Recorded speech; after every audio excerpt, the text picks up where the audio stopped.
is 3 o'clock. This is Queen City News Plus Live on a Thursday, coming to you live from the Blue Room here at Queen City News. I'm Derek Dellinger alongside anchor Morgan Francis, meteorologist Andrew Brightman, and producer-director Austin McCollum today. Back on the other side of the screen after helping fill in yesterday. You pushed me back over here. Did we? That's okay. I didn't do it. Guys, she's a star. Morgan's back. It has been a busy day. Yes, it has been a busy day for news. We got a lot to get to, both local, nationally, and internationally. So let's get right to it. And we'll start off in Minnesota, where the borders are there.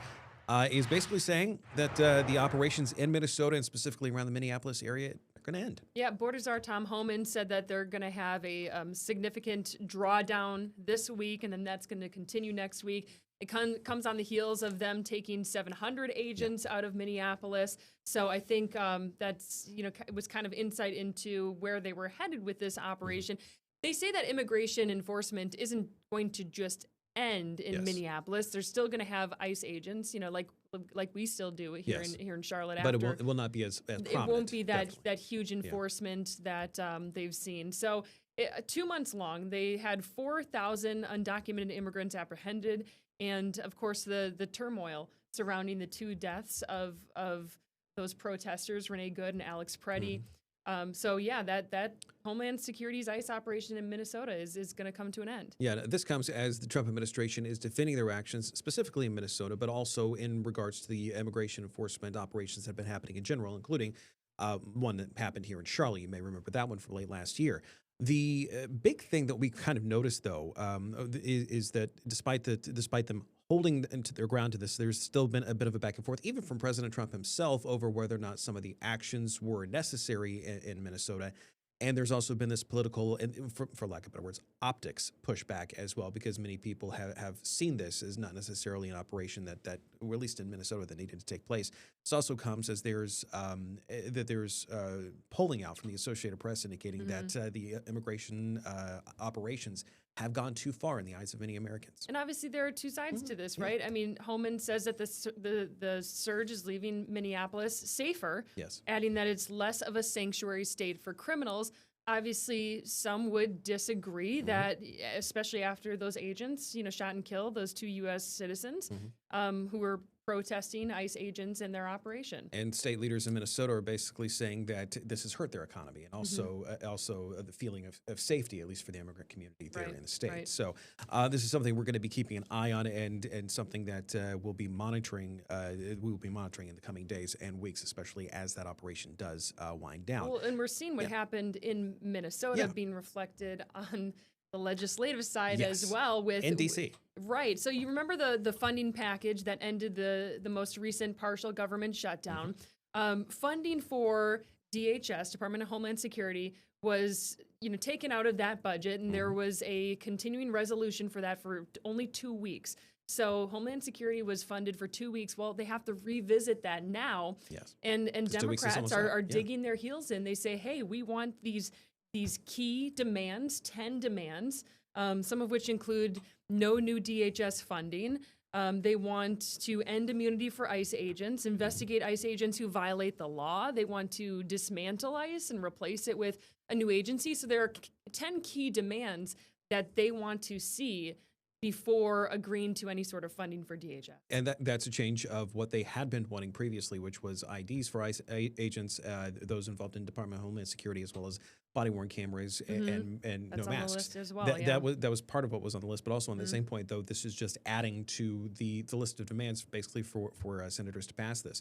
Now, White House, they want to try to avoid the shutdown. They have sent some language legislative to Congress. text, right? But there's no indication, at least from Democrats, that they are going to be signing off on it. Yeah, it doesn't look like they are. I mean, they're sticking to their bullet points of what they want to see in this package, and as of right now, the two sides just aren't coming together.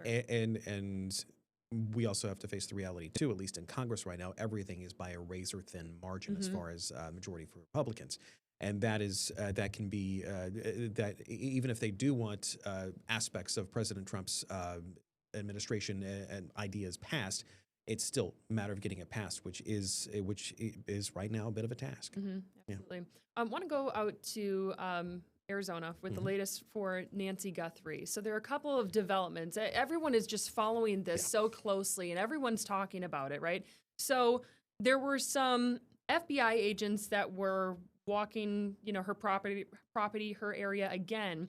And a number of stations in the Tucson area reported that they found a pair of black gloves Yes. that have been submitted for DNA analysis. And they're also asking people to share home surveillance footage from specific dates leading up to when Nancy Guthrie went missing, specifically January 31st and February 1st. They were also looking for some stuff from last month too, if I'm not mistaken. January 11th. January 11th. January as well. 11th, Yeah. yes. Between 9 and midnight 9 local and time. midnight. Yeah. That's 3 weeks before she Yes. went missing. So a lot of requests coming from law enforcement as they try to put the pieces together here. Yeah, they're still trying, and those specific dates, especially the one that was literally a month ago, is kind of scratching. Is a bit of a head scratcher for us, but also on that same point, though, it makes us think that hey, there may have been a pattern beforehand, or they're trying to put 2 and 2 together in regards to what they were able to see that night and what they've been able to see from Nancy Guthrie's Nest camera to basically what they've been Which able to figure out. in and of from itself seems like a huge feat, right? Getting that footage from the camera that they said wasn't even there to begin with. Yeah. So you can tell that investigators are really trying to comb through the evidence and extract anything that they can out of that camera. Yeah. They also detained that man near the border. He was released after questioning. He said he didn't even know who Savannah Guthrie was, he seemed very confused. Yeah, Savannah Guthrie, by the way, the Today Show anchor, her mother is the one that's missing, and this is part of the reason why it's gotten so prominent. We should also mention TMZ is reporting that there's a new Bitcoin demand for identifying the suspect too, and I mean it's all out there, and some of that has been I wouldn't necessarily say taken with a grain of salt. It's been taken somewhat seriously, but I think there's a lot of questions right now in regards to these separate Bitcoin demands that have been made out as far as. Oh, okay. So should this be taken seriously by authorities, or are they being taken seriously by authorities? Do they have any legitimate information? Because there was another ransom note earlier that was submitted by an imposter, pretending to be. I mean, And if I'm some not of mistaken, some of the stuff that's come out of this is disturbing. You know, the tip line, they've received 4,000 calls in a 24-hour span on Wednesday. So investigators are their phone lines are getting inundated with people. With tips and everything, but keep in mind, they also have to sort through all of that and then sort through the other bad actors who are trying to profit off of this horrible search for Nancy Guthrie, who, by the way, when she went missing, they said she's in need of daily medication. She could die without it. So the family is growing more and more concerned every day that she could or has, passed away from this. Yeah, and the video that you saw a little bit earlier, there is a tent up outside the entrance to the home as well while police are there, and it's part of this ongoing investigation into what exactly is happening. She's been missing since February 1st. Let's head to, back towards this area, Mecklenburg County. We'll talk a little bit about the use of that sales tax that was approved back in November. It's not going to be actually collected starting until about July. But they're trying to figure out exactly what they want to do with it as far as the transportation plan for the county. And for the whole metro area, for that matter, for the Charlotte metro area. And this is the first time that I've heard the words 2055 transit system plan in place. It's a long-term vision. Yes, yes. It is a long-term vision, but it has some substantive stuff on it. There's a lot in there, and there are a lot of goals, right? And I think that's how a lot of these things start, right? Is big picture. Let's really go for it all, and then they kind of whittle it down to what the necessities are. But remember that was the 1% sales tax that voters approved. So 1% on everything here in Mecklenburg County. All your purchases and all of that goes toward this plan. And I mean, here are just some of the bullet points. There was a lot of information that the what's called the Metropolitan Public Transportation Authority went through. They want to just kind of expand CAT's buses, right? Yes. Over the next 30 years. So they want to improve bus frequency. They want more buses added to their fleet. And more bus routes in general, but also better bus routes. Right. And the amenities as well, 2,000 more shelters and waiting pads. But, they also got into the Red Line commuter rail that's going to come and go from Mooresville. 10 stations, 42 trips a day. It'll take 9 years to complete, $1.3 billion price tag. So a lot discussed at this meeting. Yeah, and between Uptown and Mooresville, there's been some contention because the Red Line's been talked about for decades. And places like Davidson and Huntersville and Cornelius, they've kind of been, okay, we've been putting this money into it for years, and we have yet to see a thing from it. And it makes, and there it's, I think at least in northern Mecklenburg County, there's very much the perception we'll believe it when we see it, because it'll take a while for that to get up there. Isn't that with government in general, though? Yeah, but We'll believe it when we I see think it's the waiting that has been Yeah. taking place, because they've been investing their own money, their own taxpayer money in those towns for decades, and it's been a point of contention, because they also want to see it as well, and it's like, okay, is this going to allow this to happen? That's still the Right. question And then, there. well, and just of note, too, they also discussed the recent federal audit laying out security issues in the wake of Irina Zarutska's murder, and officials are working to make changes. Just felt like that was important to note before moving on to the next topic. Which is Newton. And the police chief there has announced his retirement. Vidal Sipe, he's going to be leaving on April 1st. But it's not necessarily being seen as a completely voluntary retirement, even though he is retiring on his own. It actually stems from an officer-involved shooting that happened where the suspect that was involved in this involved shooting that got shot, he was released without any police escort. And So it was originally a trespassing call, and police responded, and he was hiding in a shed, I believe. And he came out of the shed and kind of lunged at officers. They shot him in the leg. Yes. Went to the hospital. In Winston-Salem. In Winston-Salem. And at some point was just released. Yeah, and they're like, wait, this guy's supposed to be in custody. Yeah, and Sipe mainly had a point of saying this. Is like, there were plans to go to Winston-Salem as soon as he was released, but apparently he was released before it was just anticipated. didn't know he was going to be released that quickly. Yes, and the suspect in this case, his name is Amon Henderson. 18 years old. Yeah, he was later found at his girlfriend's place. They were able to arrest him more formally. Where everything happened the first time around. That shooting, by the way, still under investigation by the FBI. But again, Vidal Sipe is going to be leaving the post at Newton PD. He accepted the Coming up on blame for the day. mishap and said, as the chief, right? In so many words, the buck stops with me. Buck stops with him. Yeah. Let's get a check on your weather on this Thursday, and it's been a little bit cloudy out there, but also quite comfortable under the circumstances. 55 degrees, as you can see right now. It's still one of those. I had to bring jacket back out this morning, but not for lunch this afternoon when I headed out. Weak sauce. Yes. It was 30. It was like 30-some degrees. That's outside. our new weather barometer. It's like whether or not Derek has the jacket. Basically, yeah. I would agree. Right? Let's bring in you need to bring it out. You need meteorologist to bring it Andrew out. Brightman. Yes. Andrew, the past 3 days, have you done any golfing? Because I know you're. Well, I've been skiing up until about until I got back yesterday morning about 2 a.m. So I haven't had a chance to enjoy this warm weather. Okay. But I would like to do some golf, but maybe I could. Yeah, I probably could hit the range this morning. Got a little bit of little work in here, but we got a cooler rest of the week here. Temperature's going to be right around average or so. A dry Wednesday, but we do have a rainy, very wet Sunday on the way here across the Carolinas. Increasing looks like a complete and total washout. Charlotte live cam right now 57 degrees, so definitely a little bit cooler here across the Carolinas. Light and variable winds, very dry too. Dew points down in the teens currently up at Beach Mountain. Got the snowy conditions here as they're doing a little bit of skiing and snowboarding out there, and it's got a bit of. They were able to blow some snow this morning with the colder temperatures. Radar right now, nothing on it. Got quiet weather here the next couple of days. High pressure in control off to our north and west as it's bringing us the more seasonable temperatures compared to what we saw earlier in the week. 40 in Boone, 39 up in Jefferson currently, and elsewhere you see a lot more mid-50s to lower 60s out there as we head throughout this Thursday afternoon. Compared to 24 hours, most places here about 5 to 15 degrees colder compared to this time yesterday. Now, coming up in a few minutes, my full forecast, I'm going to be talking more here about what we're tracking this weekend in terms of significant rainfall ahead for Sunday, but there is no wintry weather in the forecast this go around here for the Carolinas. Yay. Yeah, that's nice to hear. That's really, really nice to hear. As we had to break, chances are you probably have heard some AI cover versions of songs, or at least some AI songs that are wildly strange and inappropriate, and you probably can't air on here. Really? You'd be surprised how much of them are. And there's some really good ones. We're going off topic. Yeah, we're going off topic. However, these AI songs, they have apparently become a thing at the Olympics. Yeah, and they're actually being used in some figure skating performances. Controversy, though, of course. Yes. We'll be right back. We'll tell you all about it. This is Queen City News Plus Live.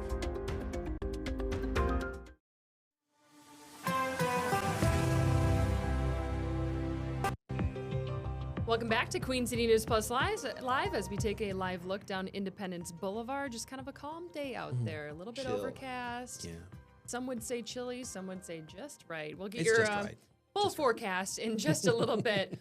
There's something interesting, though, Derek, happening in the Olympics right now, and it's all about the figure skating. Yes. Yep. So they have every Olympics, they have the requirement of like what songs or what genre they want to use. And typically it's on the more classical side, but the Olympics, they want the viewers to get excited about the music. So this year, they were supposed to use songs from the 90s, right? Think like Spice Girls and stuff. Yeah. And the teams are running into some copyright issues. Yeah, so basically, it's not a matter of like, hey, if something's going to be broadcast, if a song is going to be broadcast on TV all across the world, or even in a public space like an Olympic arena, you kind of have to get some clearance because there's some royalties that need to be paid. It's basically a money issue. This is what it comes right down to. You can't just play it willy-nilly. And there has to be some permission that's also kind of given too. In this circumstance, though, they've been trying to find a way around it. And there's this pair of ice dancers from Czech Republic that came under fire for using some of this AI music, these AI versions of songs in their routine. One of them was New Radicals, You Only Get What You Give. And then there was another one that they apparently used during one of their performances. It was a song that was, shall we say, strikingly similar to Bon Jovi's Raise Your Hands. And it's not necessarily gone over well online because there's been a lot of controversy around it. And a lot of people basically saying, yeah, you shouldn't be doing that. But here's what happened. So they asked AI, because it's interesting, the Olympics, they don't necessarily want a song from the 90s, but if they use AI, which is a song 2025, or 2026, they can have a song that sounds like it's from the 90s. But if someone uses a song that's from 1989, that's not okay. So anyway, the rules are a little nitpicky, but they asked, create a song from the 90s, and AI spit out this kind of nice sounding, song. And due to rights issues, we cannot air it. AI, we can't air it. AI plagiarized all the lyrics. Yes, they did. So I don't know if they knew or not, but they, went out to this song and everyone's like, these lyrics sound familiar. Yeah. And so, now I believe one of the commentators also pointed it out during one of their routines, which even led even more to more controversy once it was actually specifically mentioned. The couple that was involved, this couple from the Czech Republic, they wound up getting a low score. They did not medal, so it's not necessarily that they're going to be advancing forward, at least in any circumstance. But it was one of those things that say, "Hey, welcome to the new reality." And if you want to use a non-classical music, you don't have to pay royalties for. And so they never had to worry about this. They never before. had to worry about it. Right. So yeah. Very interesting. Yeah. Sticking with the Olympics, there is a Ukrainian Olympian who was disqualified for the helmet that he wore during his competition. Vladislav Haraskevich is the name of the Olympic athlete. He's from I Ukraine. wasn't even going to try to He had planned to wear a helmet that was honoring those victims of the Ukraine's war with Russia. And he was disqualified. This is the helmet we're looking at it right now. He was disqualified the morning of the event by the overall body over bobsledding and what is known as skeleton, which was basically what he was doing. And it was over specifically the political messaging of the competition. Now, the International Olympic Committee, they do make a point of saying political speech is not involved. But what I find really interesting here is that Russia is not part of the Olympics for, it can be, it's for the war in Russia, war with Ukraine. But one can also argue that that's for political reasons too. And even though that they want this to be a politically neutral event, politics always make their way into the Olympics. Think about Paris when they had their opening ceremony. There was a lot of uproar because amongst conservatives because they interpreted this segment. It was like a drag queen parody of the Last Supper. Yes. And so there was a lot of talk about the opening ceremony being political. And so I think this athlete is like, I just had, my friends and other people I know on my helmet, honoring them. What's political about that? President Volodymyr Zelensky said sport shouldn't mean amnesia, and the Olympic movement should help stop wars, not play into the hands of aggressors. Yes, and best way to say it is he is expressing support for Haraskevich, as well as the message that he had. Let's head to Australia now, where this really crazy story, but also this 13-year-old, he's being, that you see right there, his name is Austin Appleby. He's being considered a hero because he essentially swam 2 nautical miles to shore After he and his family got stuck in the water, the kayak that they were in basically started taking on water. They were forced into the water. They were in the water for hours before they decided, hey, Mm-hmm. let's see if we can make it to shore. That kid did, Mm-hmm. and there is an emergency call that came from that. Hello. My name's Austin, and I'm outside the beach. I have two siblings, Bo and Grace. Bo is 12 and Grace is 8. We went out on a kayak trip and a paddleboard trip, and we took out to sea, and we got lost out there, and now we got lost around about. I don't know what time it was, but it was a very long time ago. So the story just keeps getting crazier. So they were kayaking and paddleboarding. The Yeah. mom didn't want to try to get back and leave her children. Yes. So she said, "You're the oldest. Try to make it back." Mhm. He was kayaking, and his kayak started to take on water. So he got out of his kayak capsized essentially. Got Yeah. out of it. He couldn't swim fast enough, so he took off his life jacket. Yeah. Swam for 2 hours, 2 nautical miles back to shore. Had to like walk or run to get more help. That was how far, Austin? That was about a mile and a half. A mile and a half. Called for help and then passed out. So a couple of extra aspects of this as well. So they apparently had gone out to into the ocean around 12:30 or something in the afternoon. It was about 6 when the guy finally got to shore. It was about Right. 8:30 before Right. his family was able to get help. So it There's- was after sundown. And what was interesting here is, like, as far as, like, I'm big on kind of the interesting numbers aspect Yeah. of this. They were found 9 miles off the shore. Okay. I was going 9 to say miles from where- 7.5. It wasn't 9. It was It was closer. far. It was It was closer very to 9. far. And they had spent collectively around 10 hours in the water. Just Yeah. insane. Obviously, he's being This was held this past here. Friday too. I love this part in there. So Austin Appleby said that while all of this was going on, he prayed, thought of Christian songs, and kept happy thoughts in his mind while racing to get help. He saved his 47-year-old mother, 12-year-old brother, and 8-year-old sister. Yeah. From And what yeah, and he could was have been he a was still serious walking around situation. in some crutches, if I'm not mistaken, too, in some Had of to the have video been that I've seen. absolutely It's exhausted. like absolutely exhausted. Yeah.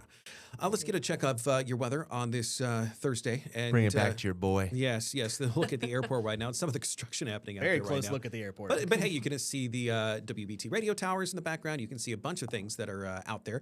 Let's get a check of your forecast, your 7-day more specifically, because you might be wondering about that with Andrew and how I cannot complain about today, sir. No, you can't complain. At all. And tomorrow's going to be more of the same here across the Yay. Carolinas. Very seasonal temperatures on the way here. 57 degrees right now. Average highs about 55, 56. Light and variable winds. Very dry conditions, too, across the Carolinas. Up on King Street in Boone here, we got the cooler weather, but also dry weather as well. Radar, we are going to be seeing quiet conditions here. Not much going on. We got high pressure moving in. This is all part of the cooler air that's been moving in across the Carolinas over the past day or so. Still fairly mild, though. Nothing like what we saw a couple of weeks ago. But the colder air is farther off to the north. Big ridge here across the center part of the country. That eventually is going to be making its way eastward as we head on into the middle and latter part of next week. Really starting to get warm once we get past Wednesday of next week. Futurecast in motion. Let's get rolling here. Let's talk about first what's on the way overnight tonight. Very similar here to what we saw this morning. Temperatures getting right around the freezing mark, so you will need the jacket, Derek. Hope you're paying attention. Mostly clear Aw. skies, and then we see those We temperatures always head pay up. attention. And yeah, no. Yeah, you guys do very well at that. Heading up into the mid to upper 50s if we go into the afternoon. Mostly clear skies Friday night, no problems here. And then heading into your Valentine's Day, we'll see those temperatures down into the middle 30s here. And during the afternoon on your Valentine's Day, you should get up actually into the low to mid 60s, at least low 60s here across the Carolinas. And then we start watching the clouds begin to increase out ahead of our next weather maker that's going to be moving in. Let's get that in motion here. Talk about the storm developing, coming in from our west. There's no cold air, though, out in front of it here. Just moving right along. About 1/2 inch to 3/4 of an inch of rain is expected on Sunday. So it will be a nice soaker. But this is what we need here. Check out the drought conditions, guys. Now starting to see extreme drought conditions pop up across eastern portions of the Central Carolinas here. So it has been bone dry, but at least some relief here is going to be on the way as we make our way into the second half of your weekend forecast. Pinpoint 7-day here. We've got a mostly dry President's Day ahead, and then there's those temperatures moving up into the upper 60s for the middle and latter half of next week. You think this is kind of a permanent thing? Like we're on the up and up now? Well, the second I say that, I'm probably a week later. We're talking Okay, about yeah, don't commit, don't talking commit, about don't the commit S to it. word, No, don't but do no. that. All right. We do have one heck of it's some really we'll funny just put video. it this way, and Yes. it involves a forklift, a donkey, jewelry, and of course, we've got the video. Yes. This is Queen City News Plus Live. We'll be right back.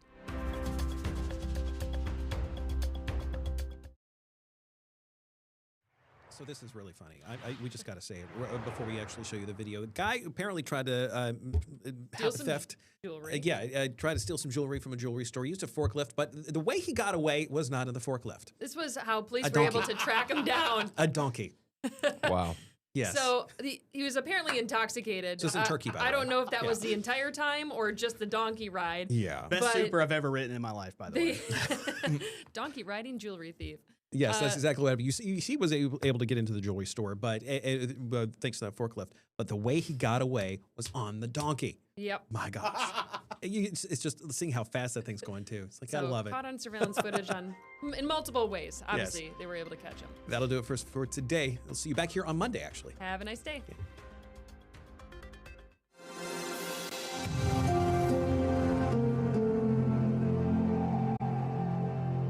Queen City News Plus. Just search Queen City News on your smart TV's app store.